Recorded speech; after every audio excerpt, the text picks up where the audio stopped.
Hello and welcome back. Really welcome back to Have You Seen That Film? It's been some time since I've posted something, but we're not going to dwell on that because you're not here for that. You're here to talk about movies. So, jump into my featured film time machine as we travel back to the year 1988, because the 80s is amazing, and who doesn't love the films from the 80s? Well, the film I have chosen today from 1988 is The Presidio, starring Sean Connery, Mark Harmon, and Meg Ryan. The Presidio starts off with an MP out making her patrol where she comes across some suspicious activity. She enters a building where she is then shot and killed, and pretty soon not only is the army involved, but the police force is involved as well because of this murder.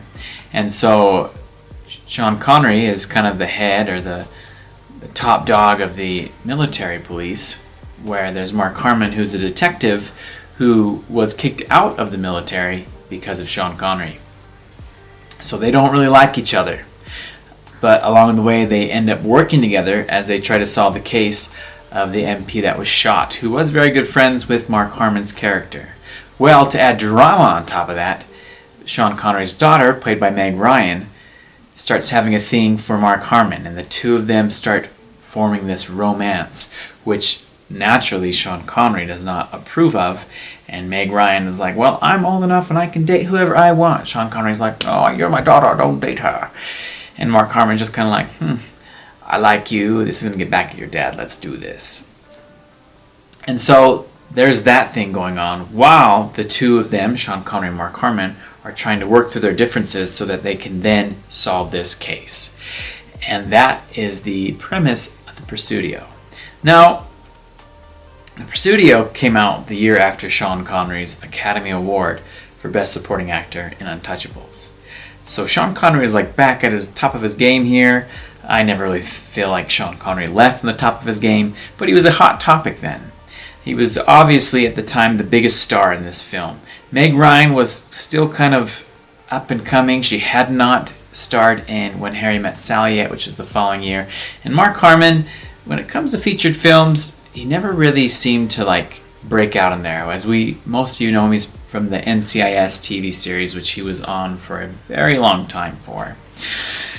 Well, to say this film is great doesn't really work. I mean, this film had some great things about it, but ultimately this film didn't really give me what I was expecting. One of the first things that I have to say was a flaw is honestly Mark Harmon. I'm not the craziest fan of Mark Harmon. His acting at times seems really cheesy, at least in this film. I'm not too familiar with some of his other work. I didn't watch his NCIS. I know him primarily from Freaky Friday and a TV movie he did called Crossfire Trail, where he was the villain opposite Tom Selleck. So really, I don't know much of his film career, his work, but some of the stuff I have seen him in, he just doesn't come across believable to me. It's almost as if he's trying too hard, and it just comes cheesy. There are some moments where his acting is fine and it seems great, but then at other times it just doesn't. I don't think he was the right fit for this role, in my opinion. I feel like somebody else could have done this job better than he could have and made it more of a powerful performance. Not that this role really necessarily called for a powerful performance. It's just Mark Harmon, he didn't fit what I feel like this role needed. My other issue that I have with this movie is it was trying to do too much at once. At times it was like we were focusing on this mystery thriller type story, and then at other times it became this family drama, and all the mystery and the thriller was just put to a side, and we were focusing on this family drama, which it didn't really fit too well into the story. But then at other times we're focusing on the romance, which then ties into the family drama. And then something at other times it's this action movie. It's like they were trying to give you too much in not a very long film, and they just didn't really give you as much of everything as you wanted. You know, when I originally watched this, I was expecting an action movie. And there wasn't necessarily tons of action in it. They had action throughout it, but not what I would expect, or what I expected from doing the trailer. Again, at other times it was like this family drama, not what I was necessarily really expecting from this movie. And there was really like a good chunk of time towards kind of like the middle ending where they were focusing on this, and it ended on it.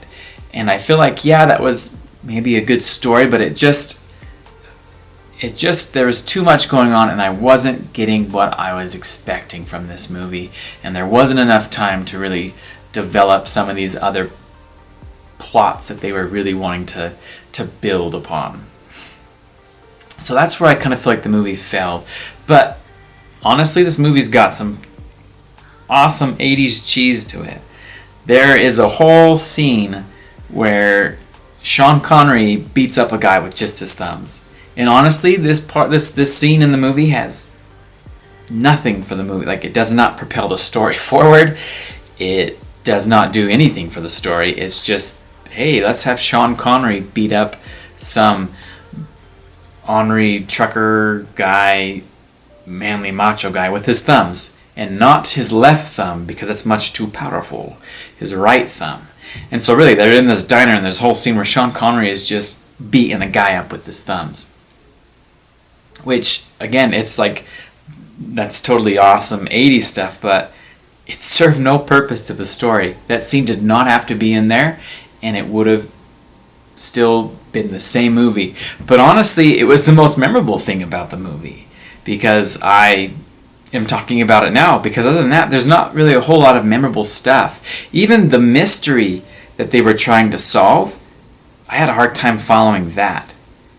And each character was picking up on little things here and there, and then eventually like they both came to like the same conclusion, but I didn't come to that conclusion. I was really having this hard time following along with what was going on. So, The Presidio, not the best 80s movie. Not the best movie, period. Again, there is some memorable scenes.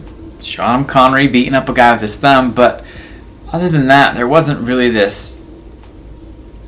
It wasn't one that I was like, oh, I loved it, I'm going to go buy this. It was more just like, okay, I've seen it, I can talk about it, but it's no surprise to me that this isn't one that is brought up often when talking about films from the 80s or, you know, cop thrillers. It just doesn't surprise me. Not a terrible movie, not the best movie though. So, there you have it, The Presidio, released in 1988. If you have your own thoughts about the film, comment down below. You know me, I love talking films. I hope you enjoyed this video today, and I will check you out all later. That's a wrap.